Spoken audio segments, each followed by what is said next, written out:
Il est 20 h sur les antennes de Spectrum Télévision. Mesdames, bonsoir. Monsieur, bonsoir et merci d'être avec nous. C'est le journal. D'abord les titres. Crise sécuritaire dans le nord-ouest et le sud-ouest. Thomas Gagnon, détenu depuis presque 3 ans à la prison centrale de Kondengui, est décédé ce 5 août dans des conditions troubles. On se souvient qu'il avait été arrêté en 2017 à Maï 16 à Bouéa et conduit à Yaoundé.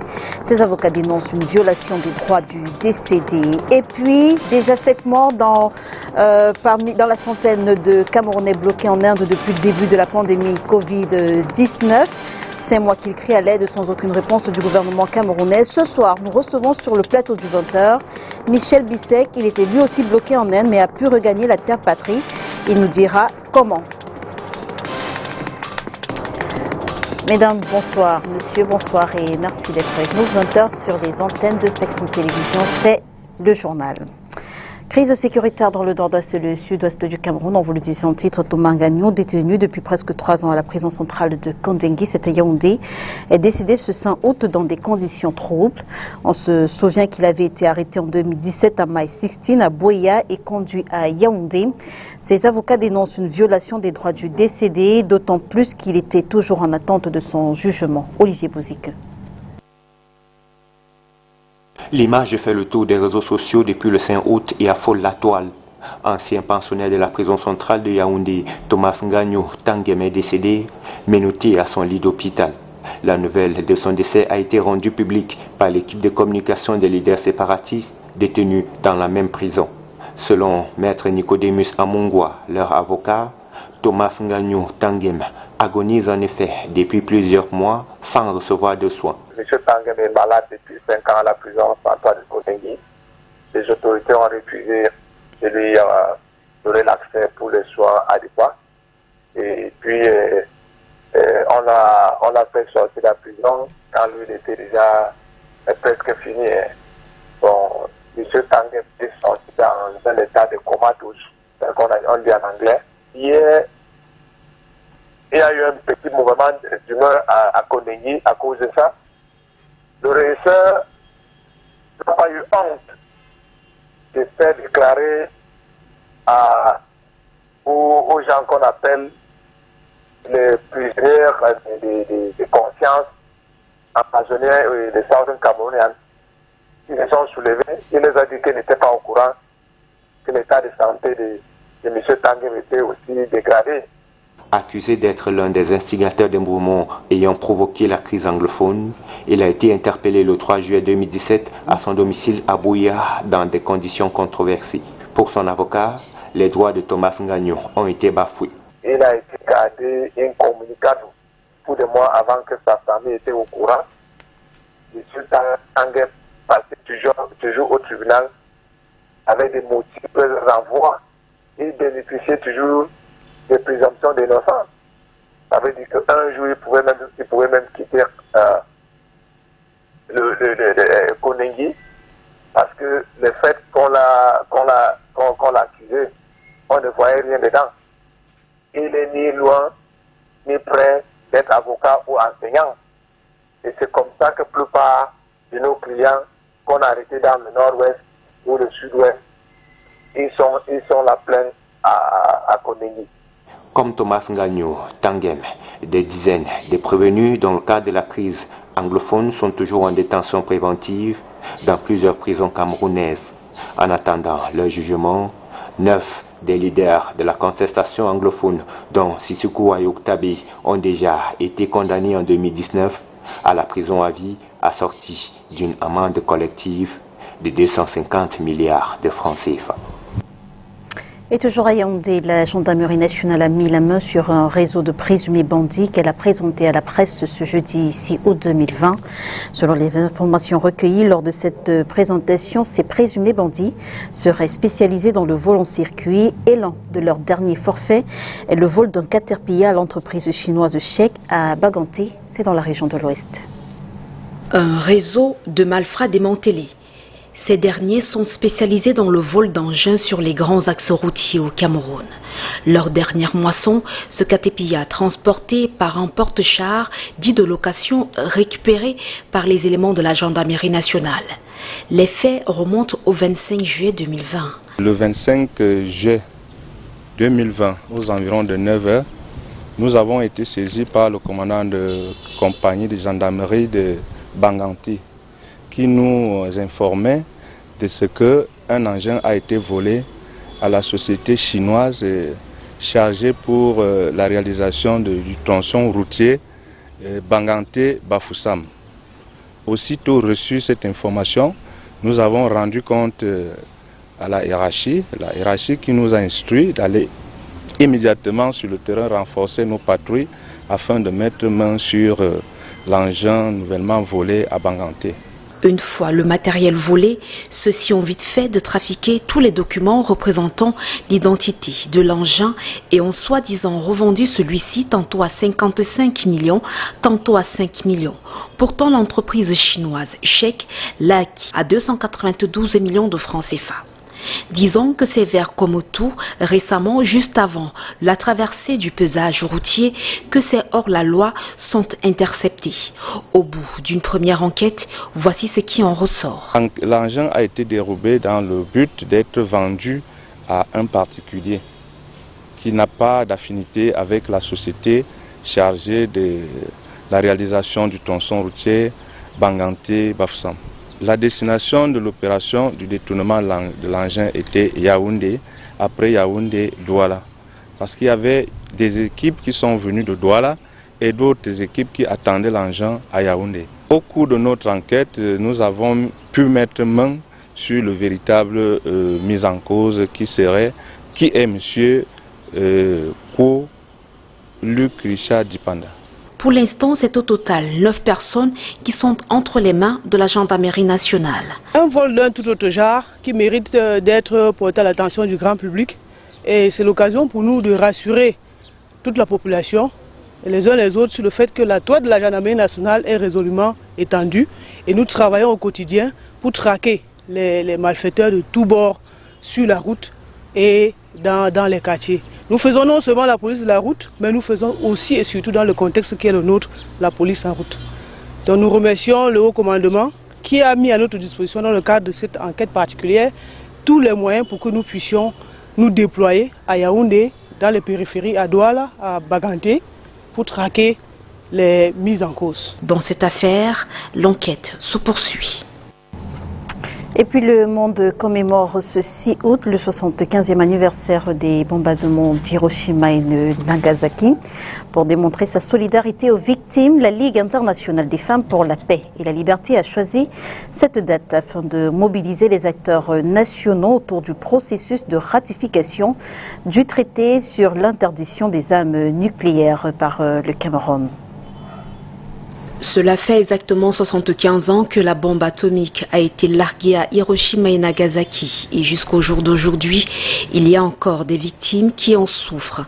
C'est en soutien à celles-ci aussi pour promouvoir l'interdiction de la prolifération des armes nucléaires qu'est organisée cette rencontre de mobilisation des acteurs nationaux autour du processus de ratification du traité sur l'interdiction des armes nucléaires par le Cameroun.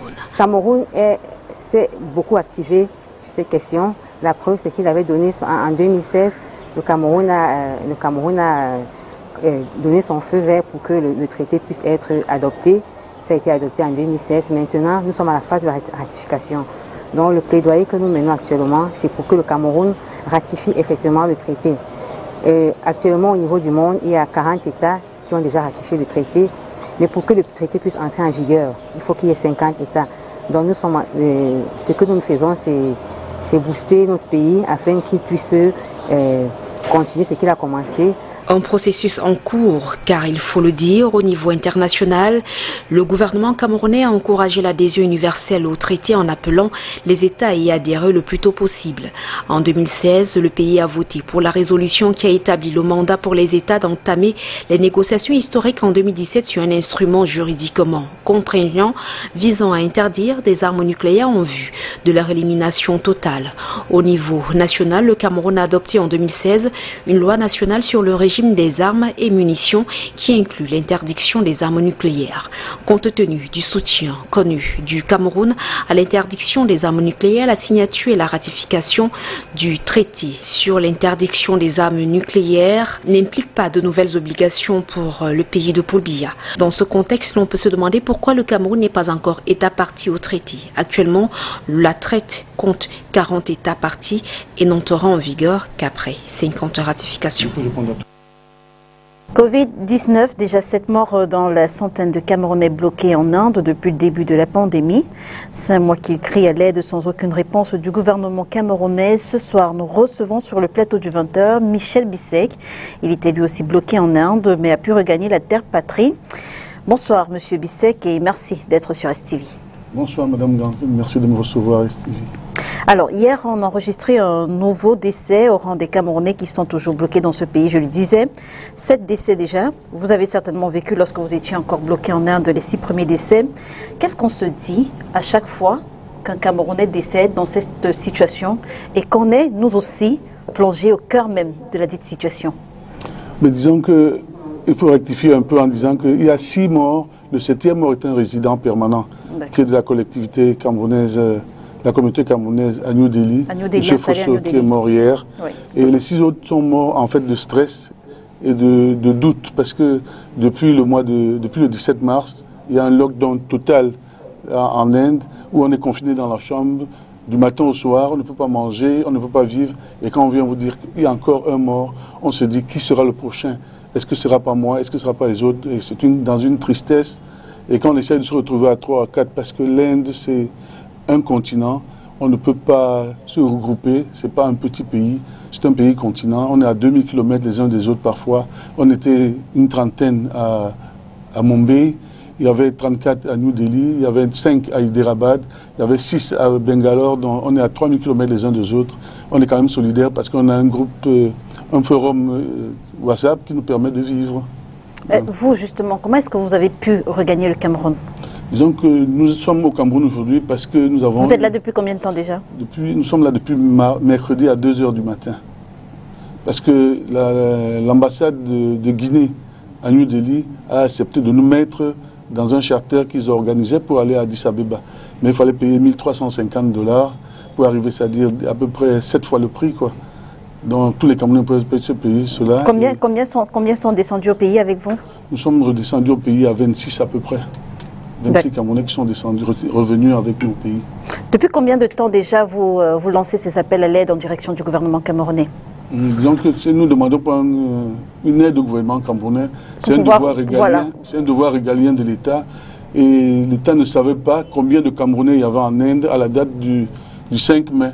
Donc à partir du 7 mai, nous avons lancé un cri d'appel aux responsables de STV qui ont accepté de faire passer un message. Le message est passé. Les Camerounais ont commencé à nous contacter. Nous avons réussi à avoir une vingtaine, après une trentaine, après une cinquantaine. Et après, nous sommes retrouvés à 109 Camerounais en Inde. Les 109 étaient réunis dans un forum pour discuter, pour voir quelle stratégie on fait. Et le gouvernement a informé depuis le 12 mai. Et nous avons enregistré notre 2e mort le 7 mai. Donc petit à petit, nous avons recensé les 4 autres morts. Et il y a 2 semaines, un autre est mort. Et je suis certain que dans les prochains jours, si on ne va pas chercher les gens, il y aura encore des morts parce qu'on ne peut pas manger. On était secourus par les ONG qui venaient donner à manger, du riz, des boîtes de tomates, des sardines, des trucs comme ça pour pouvoir manger, quoi, pour pouvoir tenir. Alors, le gouvernement camerounais est informé du nombre de Camerounais, on va le dire comme ça, même si c'est la répétition, bloqués en Inde depuis le 12 mai, vous avez dit. Vous, avec 26 autres Camerounais, vous avez pu regagner la terre patrie, le Cameroun, grâce à l'ambassade de Guinée. Mais est-ce qu'une fois déjà, vous avez été approché par les autorités camerounaises depuis que STV relaie justement votre détresse? Oui, je pense que nous avons contacté le gouvernement camerounais. Les autorités sont conscientes du fait qu'il y a beaucoup de Camerounais en Inde, qu'il peut y avoir un problème grave. Donc, chaque fois, on nous promet qu'on va résoudre le problème. Et je pense que nous sommes bloqués au niveau du ministère des Finances aujourd'hui, qui n'a pas réglé la facture avec Ethiopia. Dont les 103 Camerounais qui restent sont en détresse. Ils ne savent pas quand ils vont partir, quand ils ne vont pas partir, qu'est-ce qu'il faut avoir. Et quand tout est fermé, on ne peut même pas assister, la famille ne peut pas les assister. Donc en fait, c'est une question d'argent au ministère des Finances. Je ne peux pas savoir, c'est une question d'urgence. Comme on l'a dit, et nous avons suivi des informations où le chef de l'État a demandé que ce soit une urgence et que l'Inde soit une urgence. On ne peut pas nous expliquer comment 3 mois après ou 4 mois après bientôt, on ne peut pas aller chercher les Camerounais qui sont en détresse, qui ne peuvent plus manger, qui ne peuvent plus rien faire. Moi, je pense que nous sommes on sort de la mort en réalité. Moi, je me sens comme un ressuscité. C'est-à-dire que je suis là, je me pose encore la question, est-ce que c'est vrai que je suis là? Est-ce que c'est vrai que je respire encore? Je croyais que j'allais mourir. Parce qu'à gauche et à droite, on a le Covid-19 qui nous a envahis. Les gens meurent de Covid parfois. Et il y a eu 2 Camerounais qui ont été incinérés parce que les familles n'avaient pas les moyens de mettre les corps à la morgue. Justement, parlant des autorités camerounaises, qu'est-ce que vous avez pu contacter ou même rencontrer depuis mercredi, depuis que vous êtes là? Disons que je continue à rester en contact avec le MINREX et j'essaye de savoir où se trouve la facture de Ethiopian et quand elle sera payée, quand est-ce qu'on va aller prendre les compatriotes? Parce que personne ne vit le stress que ces compatriotes vivent là-bas. On ne peut pas manger, c'est incroyable, on ne peut même pas sortir de sa chambre. Il faut dire qu'on reste dans la chambre pendant 1 semaine sans mettre les pieds à la porte. Comment on va rentrer? Comment on peut même communiquer? Même acheter le crédit de téléphone, on n'est pas vivant là-bas, donc on n'a même pas le crédit de téléphone pour pouvoir communiquer. Donc on est parfois obligé de demander à ceux qui sont disponibles ou bien libres de pouvoir acheter le crédit pour mettre dans votre téléphone. Donc c'est très compliqué. Donc maintenant que vous êtes là, qu'est-ce que vous attendez concrètement des autorités? Peut-être que c'est le moment de parler aux autorités camerounaises en regardant juste votre caméra là, en lançant peut-être un autre cri, une autre alerte. Donc je demande aux autorités camerounaises de prendre conscience du malheur et de la peine que vivent les Camerounais actuellement en Inde. Ils n'ont plus de moyens de vivre. Il faut aller les chercher. Il faut écouter le cri de nos frères. Ils ne peuvent même pas payer le loyer. Ils ne peuvent pas manger et tout est bloqué. Donc, et à la limite, il faudrait leur danser, dire on viendra vous chercher dans 1 mois, qu'ils sachent à quelle période on ira les chercher. Mais qu'on ne les laisse pas dans le silence, parce que le silence est assourdissant et mortel. Merci, Monsieur Bissek, d'avoir accepté notre invitation, d'être venu sur ce plateau. Mais soyez-en certains, la rédaction de Spectrum Télévision continue de suivre cette affaire. Merci d'être venu et bon courage à tous les autres compatriotes qui restent bloqués en Inde. Le TIF Moukete 4 et Coco a remis ce 5 août 2020 des dons à l'hôpital de district de Kumba, paquet constitué de 34 bouteilles d'alcool, 34 bouteilles de désinfectant, 30 bottes, 30 combinaisons, 11 seaux de 60 litres, 34 paquets de gants chirurgicaux, un geste qui rentre dans le cadre de la lutte contre la Covid-19 dans le département de la Mémé et qui a fait la joie du personnel et des patients du 10 centre hospitalier. Survie Cameroun, Survival Initiative a remis ce 4 août 2020 des dons dans le cadre toujours de la lutte contre la Covid-19 à l'hôpital protestant de Ngaoundéré. C'est dans la région de l'Adamawa. On fait le point avec Inès Pangan. C'est le tour de l'hôpital protestant de Ngaoundéré de recevoir les dons de Survie Cameroun, Survival Initiative dans le cadre de la lutte contre la Covid-19. Un paquet constitué d'équipements de protection du personnel médical et médicaux pour les malades atteints de la Covid-19 et d'autres pathologies. Il s'agit là notamment des gels hydroalcooliques que nous avons remis, mais aussi des masques barrières. Il y a également du matériel qui permettra une meilleure prise en charge des malades. Il y a notamment des concentrateurs d'oxygène, nous en avons apporté 2. Il y a aussi un électrocardiogramme automatique, il y a un tensiomètre automatique et un saturomètre, autant d'équipements qui permettront soit d'administrer aux patients les médicaments dont ils ont besoin, soit alors d'assurer un monitoring de ces patients-là lorsqu'ils sont pris en charge. Classé au 2e niveau des infrastructures sanitaires au Cameroun, l'établissement confessionnel a 216 lits, 131 personnels soignants, soit 5 médecins. Les responsables du 10 centre se disent satisfaits d'être comptés parmi les bénéficiaires de l'initiative. Si Survie Cameroun a pensé à notre hôpital, cela voudrait dire que de loin, on a vu que l'hôpital de Ngaoundéré peut faire quelque chose et a besoin d'être soutenu. Nous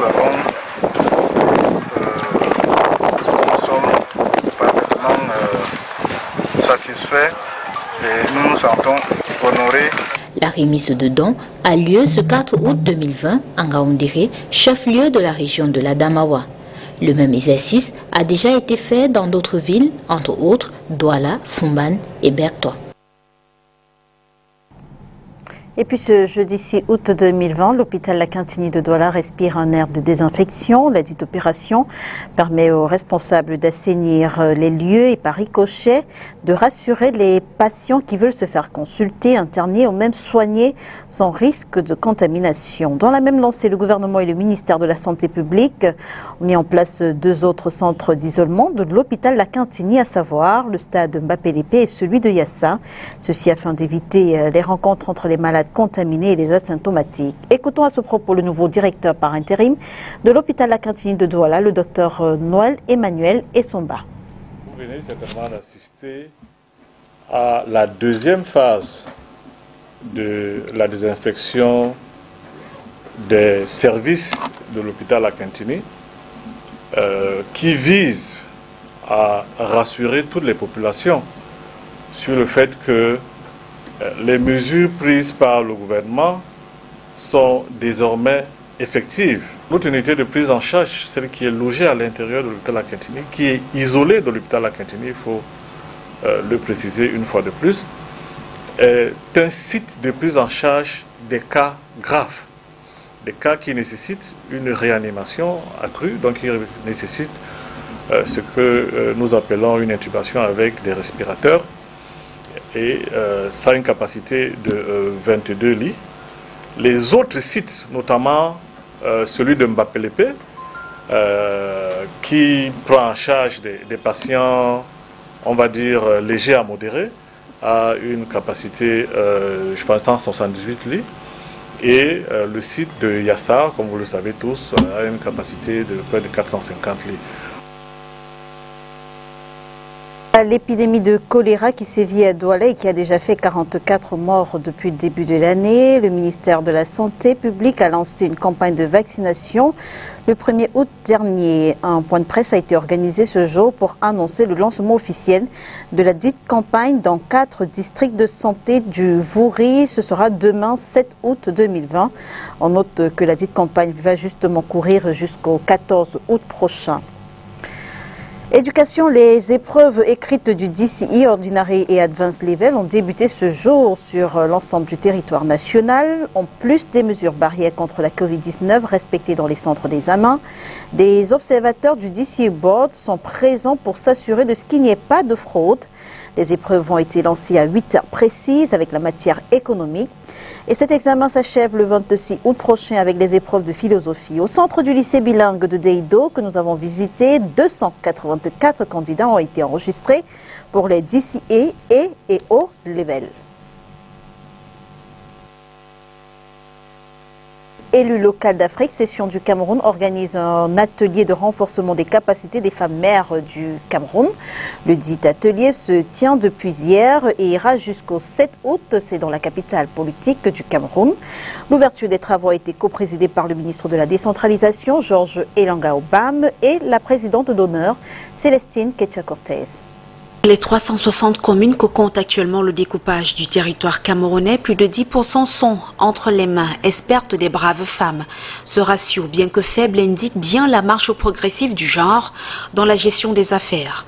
La promotion du genre trouve donc sa marque de douceur dans la décentralisation en cours au Cameroun, sous l'impulsion du président de la République Paul Biya. L'on note toutefois les disparités par commune dans ce découpage féminin de la carte communale. Les régions de l'extrême nord et du nord-ouest ne comptent aucune femme magistrate municipale. Dans l'ensemble des 3 régions septentrionales, seules 2 femmes ont été portées au rang de maire de leur arrondissement dans les communes de Madingring dans la région du nord et communes de Mayo-Darlé dans la Damawa. Pour la dernière citée, le renforcement des capacités des femmes maires permettra à ces dernières de mieux appréhender la décentralisation. Nous venons à peine d'avoir notre premier code sur la décentralisation. Et qui dit code dit vraiment qu'il faut les notes explicatives. Et au sortir de ce séminaire, je suis sûre de pouvoir maîtriser tous les articles de ce code-là. Parce que si une quête n'est pas bien faite, c'est difficile que le développement suive. La décentralisation, un concept nouveau dont les rouages présentés ici à Yaoundé au réseau des femmes élues locales d'Afrique, section du Cameroun, contribuera au développement des différentes communes. La décentralisation, elle est nouvelle, les lois sont nouvelles Donc, il était vraiment opportun que ce genre d'atelier soit mis à notre disposition pour nous donner les capacités pour pouvoir gérer nos communes. Dans tout ce que ça englobe, l'administration, la gouvernance. Pour le ministre de tutelle, la décentralisation poursuit son petit bout de chemin au Cameroun et la rencontre des femmes mères est un pan de ce chemin parcouru. Les femmes apportent toujours une touche particulière dans ce qu'elles font et il en est ainsi pour ce qui est de la gestion des collectivités territoriales décentralisées. C'est un atelier qui a trait au renforcement des capacités en termes de connaissance du Code général des collectivités territoriales décentralisées, qui est l'outil principal dont se servent les maires pour faire leur travail. Et nous nous réjouissons que les femmes soient à l'avant-garde de ce renforcement des capacités. Les travaux qui durent 2 jours s'achèvent ce 6 août 2020 dans la capitale politique du Cameroun. Accompagné d'une forte délégation, le gouverneur de la région du Littoral a supervisé ce jeudi l'opération d'assainissement des emprises occupées de façon anarchique par les commerçants. Une opération qui rentre dans le cadre du programme Hygiène et Salubrité. Et ce jeudi, je le disais, le cap a été mis sur le 3e arrondissement de la ville de Douala. Le compte rendu de René Narcisse Moto.